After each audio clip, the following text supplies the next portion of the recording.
Hello friends, welcome to my channel. स्वागत है आपका मेरे चैनल पे। मैं सुशील कुमार बात करूंगा आपसे इस वीडियो में ईवीएस के दूसरे मॉक टेस्ट के बारे में। ये बहुत ही महत्वपूर्ण प्रश्न है। आप जब इस वीडियो को एक बार देख लेंगे तो आपको समझ में आ जाएगा कि ये प्रश्न कितने इम्पोर्टेंट है। अगर आपने इसका पहला पार्ट नहीं देखा है तो डिस्क्रिप्शन में आपको उसका लिंक दे दिया जाएगा। अगर आप सीटेट या किसी भी राज्य का टेट देने जा रहे हैं तो यह वीडियो आपके लिए बहुत ही महत्वपूर्ण है। तो शुरू करते हैं आज का मॉक टेस्ट। देखिए आप लोग, आपकी स्क्रीन पे पहला प्रश्न आ रहा है। निम्न में से कौन से जीव की देखने की क्षमता कम परंतु सूंघने, छूने और स्वाद वाली क्षमताएं बहुत ही तीव्र होती हैं? 4 ऑप्शन दिए गए हैं: छिपकली, चूहा, स्लॉथ और गिलहरी। 4 ऑप्शन दिए गए हैं। देखिए इसमें से निम्न में से कौन से जीव की देखने की क्षमता, उसकी देखने की क्षमता कम होती है लेकिन सूंघने और छूने और स्वाद की क्षमताएं तीव्र होती हैं। इसका ऑप्शन आपका दूसरा सही है, चूहा। चूहे की जो है देखने की क्षमताएं कम होती हैं लेकिन सूंघने, छूने और स्वाद वाली क्षमताएं तीव्र होती हैं। इसका ऑप्शन होगा आपका दूसरा, चूहा। चूहा ऑप्शन सही है। छिपकली, स्लॉथ और गिलहरी गलत है। तो अब चलते हैं दूसरे क्वेश्चन पे। दूसरा क्वेश्चन है हमारा, देखिए स्क्रीन पे आ रहा है दूसरा क्वेश्चन। दूसरा क्वेश्चन: मुझे और मेरी माँ को सांप खाना बहुत पसंद है। जब भी हमारी सांप खाने की इच्छा होती है तब हम पास के होटल पे जाकर लिंग हू फेन खाते हैं। मैं कहाँ का हूँ? इस पर पूछा गया है। ये सारे क्वेश्चन एनसीईआरटी से लिए गए हैं और अब आप देख लीजिए एनसीईआरटी में इसका ये लिखा हुआ है। मैं हांगकांग में रहती हूँ। मुझे और मेरी माँ को सांप खाना बहुत पसंद है। जब भी हमारी सांप खाने की इच्छा होती है तब हम पास के होटल पर जाकर लिंग हू फेन खाते हैं। तो इसका ऑप्शन हांगकांग सही है। ये एनसीईआरटी से लिए गए क्वेश्चन हैं। आपको इसका साक्ष्य भी दिखा दिया गया, एनसीईआरटी से लिया गया क्वेश्चन है। और इस वीडियो में जितने भी क्वेश्चन हैं सभी एनसीईआरटी से लिए गए हैं। तो आपका इस पर हांगकांग सही है। हांगकांग सही आंसर है, हांगकांग। आपने देख लिया इसका। एनसीईआरटी की कक्षा 3 की बुक से आज के जितने भी प्रश्न हैं वो एनसीईआरटी की कक्षा 3 की बुक से लिए गए हैं और विद साक्ष्य सभी क्वेश्चन का एनसीईआरटी प्रूफ भी दिया गया है। और ये क्वेश्चन एग्ज़ामों में, पिछले एग्ज़ामों में आए हुए भी हैं, सीटेट के एग्ज़ाम में। तो अब हम लोग चलते हैं नेक्स्ट क्वेश्चन पे। थर्ड क्वेश्चन देखिए आप लोग। थर्ड क्वेश्चन: सरसों के तेल में बनी हुई मछली मुझे बहुत पसंद है। एक बार हम गोवा गए थे, वहाँ हमने मछली खाई पर स्वाद बहुत अलग था। माँ ने कहा, ओ यह तो नारियल के तेल से बनी हुई समुद्र की मछली है, स्वाद में तो अलग होगा ही। मैं कहाँ से हूँ? इसमें आप देख रहे हैं 4 ऑप्शन दिए गए हैं: गोवा, केरल, कश्मीर और महाराष्ट्र। तो इसमें दिया गया है वो लोग जहाँ के भी हैं वहाँ सरसों के तेल से बनी हुई मछली पसंद थी उन्हें, और वो गोवा गए तो वहाँ उनको नारियल से बनी हुई मछली मिली। अब देखिए आप लोग इसका आंसर देखिए। मैं कश्मीर में रहती हूँ। सरसों के तेल से बनी मछली मुझे बहुत पसंद है। एक बार हम गोवा गए थे, वहाँ हमने मछली खाई पर स्वाद बहुत अलग था। माँ ने कहा, अरे यह तो नारियल के तेल में बनी समुद्र की मछली है, तो स्वाद तो अलग होगा ही। इसका मतलब ये लोग कहाँ के हैं? कश्मीर के हैं। तो इसका ऑप्शन आपका कश्मीर सही है। कश्मीर। गोवा में क्या है? गोवा में जो है समुद्र की मछली कैसी खाई जाती है? नारियल के तेल से बनी हुई मछली। और कश्मीर में सरसों के तेल से बनी हुई मछली खाई जाती है। तो इसका ऑप्शन आपका कश्मीर सही है। अब हम लोग नेक्स्ट क्वेश्चन पे चलते हैं, चौथे क्वेश्चन पे। चौथा क्वेश्चन आप लोग देखिए स्क्रीन पे। मुझे सबसे अच्छी 2 चीज़ें लगती हैं। वो चीज़ें मेरे घर के आंगन में ही उगती हैं, एक ऊपर ऊंचे पेड़ पर और दूसरी ज़मीन के नीचे। बस नारियल डली हुई किसी भी करी के साथ उबला हुआ टैपियोका। मैं कहाँ से हूँ? यह भी क्वेश्चन खान पान से ही है। पूछा जा रहा है कि उबला हुआ टैपियोका कहाँ से है। इसका भी आप लोग देख लीजिए, एनसीईआरटी की बुक से ही लिया गया है क्वेश्चन। मैं केरल में रहता हूँ। मुझे सबसे अच्छी दो चीज़ें लगती हैं, वो चीज़ें मेरे घर के आंगन में ही उगती हैं। एक ऊपर ऊंचे पेड़ पर और दूसरी ज़मीन के नीचे। ऊपर ऊंचे पेड़ का मतलब नारियल, और ज़मीन के नीचे का मतलब टैपियोका। टैपियोका वहाँ का जो है, केरल का जो है फेमस फूड है, तो पसंद करते हैं लोग टैपियोका को। तो इसका ऑप्शन आपका केरल सही है। इसका ऑप्शन आप लोगों ने देख लिया, एनसीईआरटी के बुक से लिया गया क्वेश्चन है। ये क्वेश्चन एग्जामों में आ भी चुके हैं और इनके आने की संभावना भी है। सीटेट जो है बेसिकली जो है वो क्वेश्चन एनसीईआरटी बुक से ही घुमा फिरा के क्वेश्चन पूछता है। तो इस पर आपका कक्षा थर्ड की जो एनसीईआरटी से सारे क्वेश्चन अभी नहीं हो पाए हैं, दूसरे वीडियो में पूरे क्वेश्चन कंप्लीट हो जाएंगे। उसके बाद फोर्थ की एनसीईआरटी से क्वेश्चन पढ़ेंगे हम लोग। आप लोग पांचवा क्वेश्चन देखिए, कौन सा पक्षी झटके से अपनी गर्दन आगे पीछे करती है। तो इस पर पूछा जा रहा है कौन सा पक्षी अपनी गर्दन झटके से आगे पीछे करती है। चार ऑप्शन है, मैना, उल्लू, कोयल और कबूतर। तो जो झटके से गर्दन आगे पीछे करती है वो क्या है, मैना। इसमें आपका पहला ऑप्शन सही है, मैना। अब आइए इसका चलते हैं, देख लेते हैं आपका एनसीईआरटी बुक्स में क्या दिया गया है। आप लोग देख रहे हैं, आपने देख लिया है, इसमें दिया हुआ है। क्या तुमने कभी ध्यान दिया है पक्षियों के उड़ने चलने और गर्दन घुमाने के तरीके से? मैना झटके से अपनी गर्दन आगे पीछे करती है। ठीक है, तो अब हम लोग नेक्स्ट क्वेश्चन पे चलते हैं।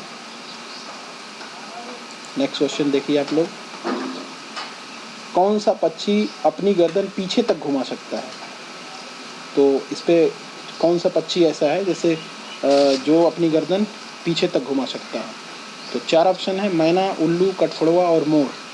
इसमें आपका ऑप्शन सही है उल्लू। उल्लू क्या है, 360 डिग्री में से लगभग 270 डिग्री तक अपनी गर्दन पीछे घुमा लेता है। तो इसका ऑप्शन आपका उल्लू सही है। अब आप लोग उल्लू सही है इसका ऑप्शन। इसे देख भी लेते हैं हम लोग एनसीईआरटी की बुक्स में कैसा दिया गया है। तो देखिए आप लोग, ये जहाँ तक हमने पढ़ा था गर्दन आगे पीछे करती, उसके आगे देखिए उल्लू तो अपनी गर्दन पीछे तक घुमा सकता है। तो एनसीईआरटी के बुक से ये लिया गया क्वेश्चन है। तो उल्लू ही है जो 360 डिग्री में लगभग 270 डिग्री तक अपनी गर्दन घुमा लेता है। अब हम लोग नेक्स्ट क्वेश्चन पे चलते हैं। क्वेश्चन नंबर 7 देखिए आप लोग, ये भी एनसीईआरटी की बुक से ही लिया गया है। लोगों के पास शुरू में बनाए गए बर्तन किसके होते थे? जो आदि मानव थे, तो उन लोगों के पास जो बर्तन होते थे, पहले सबसे पहले क्या, मिट्टी के बर्तन आए, फिर मिट्टी और पत्थर दोनों के बर्तन आए, उसके बाद तांबे के बर्तन आए, और उसके बाद कांसे के बर्तन आए। तो इसका ऑप्शन आपका सही है, मिट्टी के बर्तन। तो सबसे पहले जो है मिट्टी के बर्तनों से स्टार्ट हुआ, तो मिट्टी के बर्तन आपका दूसरा ऑप्शन सही है, मिट्टी के बर्तन। तो अब हम लोग इसका एनसीईआरटी की बुक्स में देख भी लेते हैं। देख लीजिए, दिया हुआ है बहुत साल पहले एक ऐसा समय था जब लोगों के पास बर्तन नहीं थे, पर लोगों को खाने पीने की चीज़ों को पकाने और सामान रखने के लिए बर्तनों की ज़रूरत पड़ी थी। तो उन्होंने क्या हुआ, स्टार्टिंग में मिट्टी के बर्तन बनाना सीख लिया। तो अब हम लोग नेक्स्ट क्वेश्चन पे चलते हैं, अगले क्वेश्चन पे चलते हैं। क्वेश्चन नंबर 8 देखिए आप लोग, ये पक्षियों से लिया गया है। तो इस पर पूछ रहा है कौन सा कथन सत्य है। चार ऑप्शन दिए गए हैं, चारों में से हमें देखना है कि कौन कौन से कथन सत्य हैं। तो उसी के हिसाब से फिर हम लोग नीचे आंसर देंगे। पहले आप लोग देख लीजिए, दिया गया है फर्स्ट ऑप्शन में, पक्षियों के पंख अलग अलग रंगों के डिजाइन होते हैं। तो ये बिल्कुल सही है, क्योंकि सभी पक्षियों के पंख जो होते हैं वो अलग अलग रंगों के डिजाइन के होते हैं। तो आपका पहला ऑप्शन बिल्कुल सही है। दूसरा ऑप्शन देखिए, इस पर पंख दूसरा ऑप्शन देखिए, पंख उनके शरीर को गर्म रखते हैं। ये भी ऑप्शन सही है, पक्षियों को जो शरीर गर्म होता है वो पंख की वजह से ही होता है। तीसरा ऑप्शन देखिए, पंख उड़ने में मदद करते हैं। तो हाँ जी, बिल्कुल मदद करते हैं। तो पहला, दूसरा, तीसरा तीनों सही हैं। चौथा ऑप्शन देखिए आप, समय समय पर पक्षियों के पुराने पंख झड़ जाते हैं और नए पंख आ जाते हैं। ये ऑप्शन भी सही है, इसलिए इसका डी ऑप्शन सही है, जिसमें चारों ऑप्शन दिए गए हैं, 1 2 3 4, चारों ऑप्शन सही दिए गए हैं। ये चारों ऑप्शन आपके सही हैं पक्षियों के बारे में। अब हम लोग इसका एनसीईआरटी की बुक्स में देख भी लेते हैं। देखिए आप लोग, स्क्रीन में दिया गया है, पक्षियों के पंख अलग अलग रंगों व डिज़ाइन के होते हैं, उनके पंख उड़ने में मदद करते हैं। पहला ऑप्शन क्या था, अलग अलग रंगों और डिज़ाइनों के होते हैं। दूसरा ऑप्शन था, पंखों के उड़ने में मदद करते हैं, ठीक है, और उनके शरीर को गर्म भी रखते हैं। समय समय पर पक्षियों के पुराने पंख झड़ जाते हैं और नए पंख आ जाते हैं। तो ये ऑप्शन आपका, चारों ऑप्शन सही थे। अब हम लोग नेक्स्ट क्वेश्चन पे चलते हैं, 9th नंबर क्वेश्चन पे। देखिए आप लोग, मैं मोलन गांव से आया हूँ, हमारे यहाँ बहुत बारिश होती है, इसलिए हमारे घर ज़मीन से लगभग 10 से 12 फीट ऊंचे बने होते हैं। इन्हें मजबूत बांस के खंभों पर बनाते हैं। यह घर अंदर से भी लकड़ी के बने होते हैं। तो पूछ रहा है मैं कहाँ से हूँ। तो ये जो है आपका इसमें ऑप्शन सही है, असम। असम क्या है? मेघालय। हमारे इंडिया में सबसे ज़्यादा बारिश मेघालय में होती है। मेघालय के पास ही, मेघालय से थोड़ा सा ऊपर असम स्टेट है। तो यहाँ पे जो घर बनते हैं वो बांस के खंभों से बनाए जाते हैं, और नीचे वाले उस पर जो है उन्हें 10 से 12 फीट के जो है बांस, मजबूत बांस लगा देते हैं, और ऊपर जो है लकड़ी का ही घर बना होता है। तो अब हम लोग देख लेते हैं इसका एनसीईआरटी में क्या दिया गया है। देख लीजिए आप लोग, ये चित्र पे दिया गया है असम के जो घर हैं। देखिए बांस के मजबूत खंभों से बने हुए हैं, और सीढ़ी दी गई है, और ऊपर लोग रहते हैं। अगर बारिश होती है तो ज़्यादा बारिश होती है तो नीचे पानी भर जाता है, इसीलिए ये लोग ऊंचाई पे अपना घर बनाते हैं। अब देखिए इसमें दिया भी है, मैं असम के मोलन गांव से आया हूँ, हमारे यहाँ बहुत बारिश होती है, इसलिए हमारे घर ज़मीन से लगभग 10 से 12 फीट ऊंचे बने होते हैं।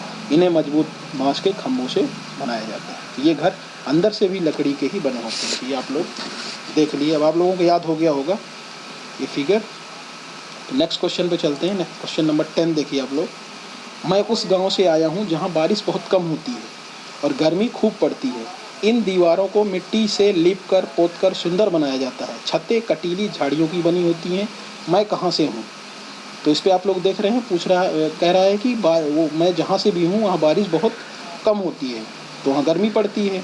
तो वहाँ की जो दीवारें होती हैं, वहाँ के घरों की दीवारें, वो क्या होती हैं, मिट्टी की बनी हुई होती हैं, और मिट्टी से ही लीप पोत कर सुंदर बनाया जाता है। और छतें कटीली झाड़ियों से बनी होती हैं। तो इसका ऑप्शन आपका राजस्थान सही है। राजस्थान में जो है बहुत ज़्यादा गर्मी होती है, तो वहाँ के जो घर होते हैं वो मिट्टी की मोटी दीवार बनाते हैं वो लोग, और जो ऊपर छत बनाते हैं वो कटीली झाड़ियों से बनाते हैं।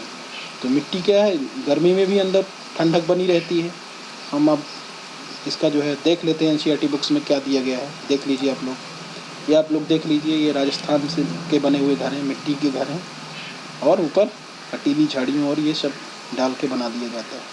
देखिए इसमें लिखा भी है, मैं राजस्थान के एक गांव से आया हूँ, हमारे यहाँ बारिश बहुत कम होती है, खूब गर्मी पड़ती है। हम लोग मिट्टी के घरों में रहते हैं। घरों की दीवारें बहुत मोटी होती हैं।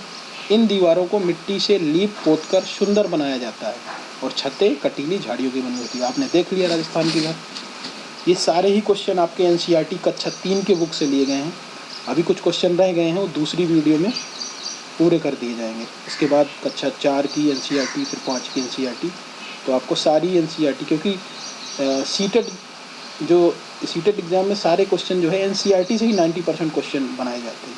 घूम फिरा के उन्हीं क्वेश्चनों को कभी कूट पे, कभी कुछ ऑप्शन चेंज करके ऐसे ही क्वेश्चन आते हैं। तो अगर आप एक बार साथ के साथ देख लेंगे तो पूरा कंप्लीट हो जाएगा आपका, एक भी क्वेश्चन छूटेगा नहीं, और ईवीएस में आप बहुत अच्छे मार्क्स गेन कर पाएंगे। तो अगर आपको ये वीडियो अच्छी लगी हो तो आप शेयर कर दीजिएगा, लाइक कर दीजिएगा। धन्यवाद।